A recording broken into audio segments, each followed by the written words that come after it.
আসসালামু আলাইকুম রহমতুল্লাহ বরকাত। সম্মানিত দর্শক শ্রোতা, আজকে আমি একটা গুরুত্বপূর্ণ বিষয় নিয়ে কথা বলার চেষ্টা করছি। সেটা হলো আহ, আমাদের দেশে প্রায় হাজার খানিক মাজার আছে। মাজার যেখানে জিয়ারত করা হয়, যেটাকে আমরা কবর বলে থাকি। কবর জিয়ারতের জন্য যেখানে যে সমস্ত কবরগুলোকে আমরা আমাদের অনেকে জিয়ারতের জন্য যাই, সেটা বিভিন্নভাবে মাজার বলে, অনেক নামের এটার নামকরণ আছে, বিভিন্ন কারণ আছে, আমি সেদিকে যাচ্ছি না। রাসূলুল্লাহ সাল্লাল্লাহু আলাইহি সাল্লাম তো উৎসাহ দিয়েছেন, নির্দেশনা দিয়েছেন যেন আমরা কবরে যাই, কবর জিয়ারত করি।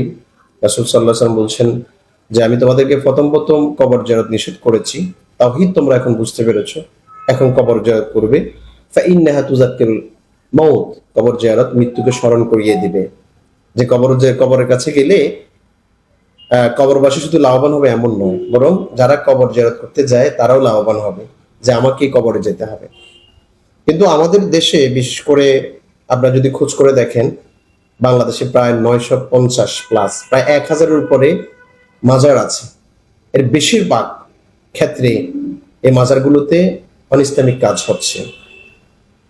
অথচ রাসূলুল্লাহ সাল্লাল্লাহু আলাইহি ওয়াসাল্লামের নির্দেশনা ছিল যে মানুষকে কবর দেওয়ার পরে সেটার উপর যেন ঘর নির্মাণ না হয়। আপনারা পড়লে ভালো করে খবর নিলে জানবেন, রাসূলুল্লাহ সাল্লাল্লাহু আলাইহি সাল্লাম 29শে সফর অসুস্থ হয়ে যেই অসুস্থতার মধ্যে তার ইন্তেকাল হয়, সেখানে প্রায় 8টা ওসিয়ত করেছেন। এর প্রথম ওসিয়ত ছিল লাআনাতুল্লাহি আলাল ইয়াহুদ ওয়ান নাসারা। রাসূল এভাবে বলছেন যে ইহুদি এবং নাসারাদের উপর আল্লাহর লানত। ইত্তাখাযু কুবুর আম্বিয়াইহিম মাসাজিদা, তারা ইহুদি এবং খ্রিস্টানেরা তাদের নবীদের কবরগুলোকে মসজিদ বানিয়েছে, সেজদার জায়গা বানিয়েছে। রাসূল এরপরে বলছেন লা তাত্তাখিযু কবরি ওয়াসানিন ইউবাদ, তোমরা আমার কবরকে ইবাদতের জায়গা বানাবে না। বুখারী শরীফের হাদিস 3267 নম্বর। আয়েশা রাদিয়াল্লাহু বলছেন এই হাদিসের অনুকূলে, তাকুলু আয়েশাতু রাদিয়াল্লাহু আনহা ইউহাযযিরু মিসলাল্লাযী সানাউ, যে ইহুদি খ্রিস্টানেরা যেভাবে তাদের নবীদের কবরের উপর ঘর বানিয়ে ইবাদতের জায়গা বানিয়েছে, রাসূল এই কথা উল্লেখ করে তার উম্মতকে সতর্ক করেছেন তারা যেন এমন না করে। আমরা দেখতে পাই বিভিন্ন জায়গাগুলোতে মানে কোন এক আল্লাহর বান্দা তিনি ইন্তেকাল করেছেন, হতে পারেন তিনি আল্লাহ রাব্বুল আলামিনের নৈকট্য হাসিল করেছেন, তো সেখানে ঘর নির্মাণ করে বিভিন্ন জায়গাতে টাকা পয়সা তোলা হচ্ছে, হরেক রকমের অনিসলামিক কাজ হচ্ছে। এগুলো আমাদের কারো কাছে লুকায়িত নয়, শিরিক, অ্যাভেলেবেল শিরিক হচ্ছে। অথচ রাসূলুল্লাহ সাল্লাল্লাহু আলাইহি সাল্লাম শিরিকের বিরুদ্ধে যুদ্ধ ঘোষণা করেছেন। কুফরের সাথে শিরিক, কোরআন কারীমে 140-এর উপরে শিরিকের ব্যাপারে সতর্কতার আয়াত এসেছে। কঠিন আয়াত কি? রাসূল সাল্লাল্লাহু আলাইহি সাল্লাম বলেছেন যে এমন সময় আসবে যে শিরিক গায়ে মানে মানুষ শিরিকের ভিতরে নিমজ্জিত হয়ে যাবে। গায়ে পিঁপড়া উঠলে যেভাবে, শরীরে পিঁপড়া উঠলে যেভাবে আমরা বুঝতে পারি না, এভাবে শিরিক মানুষের ভিতরে ঢুকে যাবে। সাহাবায়ে কেরাম বললেন, তখন আমরা কি করবো ইয়া রাসূলুল্লাহ? আল্লাহর কাছে বলবে, আল্লাহ, যে শিরিকটা আমি জানি, চিনি, বুঝি, তা থেকে আমাদেরকে হেফাজত করো। আর যে শিরিকটা আমরা শিরিক যা হচ্ছে জানি না, সে শিরিকের গুনাহ থেকে আল্লাহ আমাদেরকে রক্ষা করো, এইভাবে দোয়া করবে। কিন্তু আমরা দেখতে পাচ্ছি কবরগুলোতে সেজদা হচ্ছে, এটা যে শিরক কোনো সন্দেহ তো নেই। এই ব্যাপারে অনেকগুলো হাদিস আছে। রাসূলুল্লাহ সাল্লাল্লাহু আলাইহি সাল্লাম সাহাবায়ে কেরামকে সতর্ক করেছেন, শিরিকের বিরুদ্ধে দাওয়াত দিয়েছেন, কিন্তু কবরগুলোকে শিরক হচ্ছে। কবরে গিয়ে কবরের ভিতর থেকে চাওয়া হচ্ছে, মনে করা হচ্ছে তিনি সাহায্য করতে পারেন, তিনি রিজিক দিতে পারেন, তিনি মৃত্যু থেকে রক্ষা করতে পারেন। এগুলো লুকায়িত নয়। আসুন আমরা কবরে যাব জিয়ারত করার জন্য, আমরা সেখানে যেন সেজদা না করি। সেখান থেকে ছেলে হওয়ার জন্য, মেয়ে হওয়ার জন্য কোনো কোনো কবরে গিয়ে সুতা বাঁধা হয়। এটা দুর্ভাগ্য ছাড়া আর কিছুই নেই। আপনি দেখেন বাংলাদেশের যে সমস্ত, চট্টগ্রামের কথা যদি বলি, কবরগুলোতে যারা শুয়ে আছেন তারা যে আল্লাহর ওলি কেমনে বুঝবো? যদি কবরের নামে মানে মাজারগুলোতে যদি এরকম হয়, আমি কয়েকটা নাম উল্লেখ করছি, আপনারা দেখবেন। বদনা শাহ, তিনি আবার কিভাবে তিনি আল্লাহর ওলি হতে পারেন? তার নাম এমন কেন? জঙ্গি শাহ, প্যাটাং শাহ, গাট্টি ফকির, তারপরে কল্লাসা, কানুসা, তারপর টংটংসা, উলুসা, বেজিসা, কালুসা, মেসকিনসা, গরিবসা, ফানিসা, তারপরে বালুসা, ফাগলাসা, বেনবেনিয়াসা, এগুলো চট্টগ্রাম এবং ফেনীতে আপনি খুঁজে পাবেন। বাক্সা, তারপরে নুনুসা, দেখছেন নুনুসা নাম। এরপরে সিল্লাসা, নারীখুরসা, এটা আবার কলকাতাতে আছে। আপনারা যদি লেখেন জিনিসগুলো পেয়ে যাবেন। ল্যাংডাসা, ল্যাংটা, উনি আবার শাহ কিভাবে হন? জঙ্গি, তিনি আবার শাহ কিভাবে হন? বদমাশা কেমনে হন? এগুলোর সাথে শরীয়তে তো কোনো সম্পর্ক নেই। আমার মনে আছে চট্টগ্রাম বিশ্ববিদ্যালয়ে পড়ার সময় ওই পাহাড়ে একটা সিগাল মেরে কবর দিয়ে রাখা হয়েছে, সিগাল মামার কবর। আমরা পরে বললাম খবরদার, এটা কিছুদিন পরে দেখবো এখানে মাজার হয়ে যাবে। এই সমস্ত জায়গাগুলো থেকে আমাদের ফিরে আসতে হবে। আমরা কবরগুলোতে যাব, তিনি যদি আমরা মনে করি যে মুসলিম মারা গিয়েছেন সেখানে জিয়ারত করব।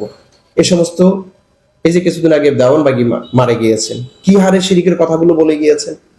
আমরা শিরিক থেকে নিজেকে রক্ষা করব। আল্লাহ বলছেন মাই ইউশরিক বিল্লাহ ফাকাদ হারামাল্লাহু আলাইহিল জান্নাহ ওয়া মাওয়াহুন নার, যে ব্যক্তি শিরিক করলো জান্নাত হারাম এবং জাহান্নাম অবধারিত। ওলামায়ে কেরামের উচিত হবে, যে সমস্ত, আমার মনে আছে আমি যখন চট্টগ্রাম বিশ্ববিদ্যালয়ে পড়াশোনা করছিলাম, মোমেন শাহ একটা আছে এদিকে বটতলের পরে, সেখানে দেখতে পেলাম যে সেজদা করছে। আমি তখন স্টুডেন্ট মাত্র। আমি বললাম আপনারা এখানে কি করছেন, সেজদা করছেন কেন? বলে না আমরা এখানে কবরে নামাজ পড়ছি। কিসের নামাজ পড়ছেন? বললো নফল নামাজ। কেন, আসরের পরে তো নফল নামাজ মাকরুহ। তখন বললো যে আপনি এখান থেকে যেতে পারবেন না, দাঁড়ান। এক হুজুরকে ডাকে এলো, বললো যে উনি এটা বলছেন। হুজুর বললেন যে ঠিক আছে, তো উনি তো সেটা যেটা বলছেন সেটা ঠিক আছে। তখন আমি হুজুরকে বললাম যে আপনারা কেন এদেরকে বলেন না যে এরা কবরের উপর সেজদা দিচ্ছে? বললো যে ওদেরকে নিষেধ করলে হয় না। কেমন নিষেধ করলে হয় না? আপনারা, আমি আমন্ত্রণ জানাবো আমাদের ভাইদেরকে, আমাদের মুরব্বীদেরকে, শিরিকের এই মহা পাপ থেকে, শিরিক আল্লাহর প্রতি জুলুম, মহা জুলুম, এর থেকে বিরত রাখার জন্য কবরগুলোতে শুধুমাত্র জিয়ারত হবে, সেখানে কোনো সেজদা হবে না, সেখানে মহিলাদের যাওয়া হবে না। রাসূলুল্লাহ সাল্লাল্লাহু আলাইহি ওয়াসাল্লাম লাআনত করেছেন যে সমস্ত মহিলারা কবরে যায়। আর আপনারা সে সমস্ত কবরে মহিলা এবং পুরুষের আনাগোনা বৃদ্ধি করে দিয়েছেন, শিরিকের আড্ডাখানা বানিয়েছেন, কোথাও দোল তবলা বাজছে। মসজিদে টাকা পাওয়া যায় না, কিন্তু মাজারগুলোতে দেখা যাচ্ছে পাগলা মিয়ার মাজার, সেখানে কেমন, সেখানে বস্তা বস্তা টাকা হচ্ছে, সেখানে কি মহিষ দেয়া হচ্ছে, গরু দেয়া হচ্ছে, অথচ আপনি এতিমদেরকে খাওয়ান, অসহায়দেরকে খাওয়ান। যেখানে গাঞ্জা চলে, যেখানে সেজদা চলে, যে সমস্ত অনৈতিক কর্মকাণ্ড চলে, সেখানে আম জনতা, আপনারা তো বুঝবেন এটা নর্মাল বিষয়, এটা কঠিন কিছুই নয় যে যেখানে সেজদা হচ্ছে, নাচ গান হচ্ছে, তারপরে পুরুষ মহিলার আনাগোনা বেশি হচ্ছে, মহিলা যে মাজারে যাচ্ছে, এটা তো অনিসলামিক। আমাদের দেশে আমরা আমাদের ভাইদেরকে বলবো, আমাদের মুসলিম ভাই বোনদেরকে বলবো এটা করা যাবে না। এই যে ধরুন এখন আসছে কত রবিউল আউয়াল মাসে যে আমরা রাসূল সাল্লাল্লাহু আলাইহি সাল্লামকে পেয়েছি, আমরা কত ভাগ্যবান, তিনি রাহমাতুল লিল আলামিন, আমরা তার উম্মত হতে পেরেছি। সেটা রাসূলকে ভালোবাসা, সাহাবা কেরামের যেভাবে ভালোবেসেছেন সেরকম প্রয়োজনে তারা জীবন দিয়েছেন, সম্পদ ব্যয় করেছেন, তাহাজ্জুদের সালাত আদায় করেছেন, রাসূল যা বলেছেন তাই করেছেন। কিন্তু আমরা রাসূলের সুন্নাহ পালন না করে রবিউল আউয়াল মাসের 12 তারিখে রাস্তাঘাটে ভরপুর বের হয়ে শোভাযাত্রাতে বের হয়ে যায়। সেখানে দেখা যায় নারী, শিশু, নারী এবং পুরুষ, ছেলে এবং মেয়েরা নাচানাচি করছে ট্রাকের মধ্যে। এগুলো তো লুকাইতো কিছু না, এগুলো তো রাসূল, সাহাবায়ে কেরাম, রাসূল পরবর্তী 1400 বছর কেউ করেন নাই। আপনাদের যাদের বয়স 50 হয়েছে, অথবা আপনারা আপনাদের দাদাদেরকে জিজ্ঞাসা করেন, তারা তো কেউ করে নাই। কোন কোন মসজিদে এমনও বলেছে যে কোথায় বের হলে, শোভাযাত্রা বের হলে, এই রাসূলুল্লাহ সাল্লাল্লাহু আলাইহি সাল্লামের জন্মদিবসে, এই জন্মদিবস নিয়েও তো কি 12 রবিউল আউয়াল না 9 রবিউল আউয়াল, হাদিসের মতান্তর আছে। অথচ ওই দিনে রাসূল সাল্লাল্লাহু আলাইহি সাল্লাম সোমবার দিবসে রাসূল সাল্লাল্লাহু আলাইহি সাল্লাম রোজা রাখতেন। তিনি তার জন্ম দিবসটা কিভাবে পালন করছেন? সাহাবায়ে কেরাম বললেন, আপনি আজকে রোজা কেন? বলে আজকে আমি রোজা রাখছি, আল্লাহ রাব্বুল আলামিন আজকে আমাকে এই দিবসে আল্লাহ আমার জন্য দুনিয়াতে প্রেরণ করেছেন, আমি শুকরিয়াতান সেটা রোজা রাখছি। আর সেদিন আমরা বিভিন্ন রকমের খানার আয়োজন করছি, এবং এই শোভাযাত্রাতে বের হতে গিয়ে দেখা যাচ্ছে যে সেখানে কি নামাজ সালাতে কোনো খবর নেই, বেফদ্দার কাজ হচ্ছে, ঢোল তবলা বাজছে। আমরা এগুলো বন্ধ করব ইনশাআল্লাহ, বোঝাবো, আমরা অন্য ভাইকে বোঝাবো। আমরা অ্যাগ্রেসিভ বা মারামারির দিকে নয়, ভাঙ্গাভাঙ্গির দিকে নয়, বরং আমরা বুঝাবো, বলবো শরীয়তের দৃষ্টিকোণ থেকে আসুন, কোরআন হাদিসের দৃষ্টিকোণ থেকে আসুন। সাহাবা কেরাম কি আমল করছে, ওলামা কেরাম কি আমল করেছেন, মুহাদ্দিস কেরাম কি করেছেন। মাজার কবর কেন হবে? অনেকে বলছেন রাসূলুল্লাহ সাল্লাল্লাহু আলাইহি সাল্লামের কবর উপর তো ঘর আছে। রাসূলুল্লাহ সাল্লাল্লাহু আলাইহি সাল্লামের কবর উপর ঘর আছে, এটার কারণ তো আপনার জানা উচিত। রাসূলুল্লাহ সাল্লাল্লাহু আলাইহি সাল্লাম যেখানে ইন্তেকাল করেছেন সেখানে তাকে দাফন করা এটা নবীদের সুন্নাহ ছিল। যেখানে ইন্তেকাল করবেন, রাসূল তো আয়েশা রাদিয়াল্লাহু আনহা হুজরাত বিরুদ্ধে ইন্তেকাল করেছেন, সেটা তো আগে থেকে তাবু ছিল, সেই হিসেবে তার কবর সেখানে দেয়া হয়েছে, নতুন করে তো ঘর বেঁধে দেয়া হয়নি। তো অসংখ্য হাদিসের বিপক্ষে গিয়ে আমরা কেন কবরগুলোতে ঘর নির্মাণ করে সেখানে আমরা সেজদা বা টাকা পয়সা ইনকামের ব্যবস্থা করে দিচ্ছি। আর এই যে বদনাশা, জঙ্গিসা, তারপরে ল্যাংটাসা, নুনুসা, এগুলোকে আমরা কি ফিসাব বানিয়ে, আউলিয়া কারাম বানিয়ে সেখানে পূজার জায়গা বানিয়ে ফেলছি। এটা তো কোনো হতে পারে না। এটা ল্যাংটা, সেটা ওলি কেমনে হয়? শরীয়তের যেখানে কোনো পাবন্দি নাই, আমরা এই জিনিসগুলো খেয়াল রাখবো, বোঝার চেষ্টা করব।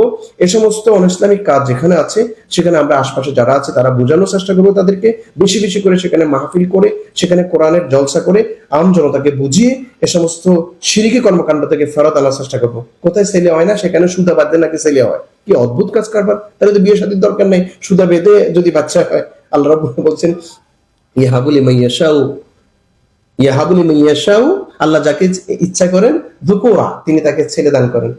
আল্লাহ যাকে ইচ্ছা করেন মেয়ে দান করেন, যাকে ইচ্ছা করেন ছেলে মেয়ে দুইটাই দান করেন। আর এই যে আল মাইয়াশাউ আকিমা, আল্লাহ যাকে ইচ্ছা করেন কিচ্ছু দেন না। এই ক্ষমতা তো আল্লাহ। আম্বিয়া কেরাম, ইব্রাহিম আলাইহিস সালাম সন্তান হয় না, আল্লাহর কাছে দোয়া করেছেন। জাকারিয়া ইসলাম সন্তান হয় না, আল্লাহর কাছে দোয়া করেছেন। সমস্ত মুমিনকে আল্লাহর কাছে দোয়া করার জন্য আল্লাহ বলছেন সূরা ফুরকানে, কি মুমিনদের একটা চরিত্র হলো আল্লাহর কাছে দোয়া করবে, রব্বানা হাব লানা মিন আজওয়াজিনা ওয়া যুররিয়াতিনা কুররাতা আয়ুনিন ওয়াজআলনা লিল মুত্তাকিনা ইমামা। সম্মানিত দর্শক শ্রোতা, আমি যে কথাটা বলতে চেয়েছি সেটা হলো যে আমরা কবর জিয়ারত করব, কিন্তু কবর কাউকে কবর দিলে সেখানে ঘর নির্মাণ করে সিজদা জায়গা বানাবো না, কবর থেকে কিছু চাইবো না, চাইবো আল্লাহর কাছে। এরপরে আমরা কখনো সেখানে মহিলাদের জিয়ারতের আড্ডা বানিয়ে দিব না, যেটা রাসূল নিষেধ করেছেন। রাসূলুল্লাহ সাল্লাল্লাহু আলাইহি ওয়াসাল্লাম লানত করেছেন যে সমস্ত মহিলারা কবর জিয়ারত করতে কবরে যায়, দূর থেকে তারা দোয়া করবেন। এরপরে যেখানে টাকা পয়সা ইনকামের ব্যবস্থা করা হচ্ছে, কোথাও কোথাও গাজার আসর চলছে, এগুলো তো লুকায়িত না। আমরা আউলিয়া কেরামের বিপক্ষে না। কে আউলিয়া কেরামের বিপক্ষে যাবে? উনি কে? ল্যাংটাসা, নুনুসা, জঙ্গিসা, এগুলো কি? আমাদেরকে বুঝতে, আমাদের বিবেকটাকে একটু খাটায়।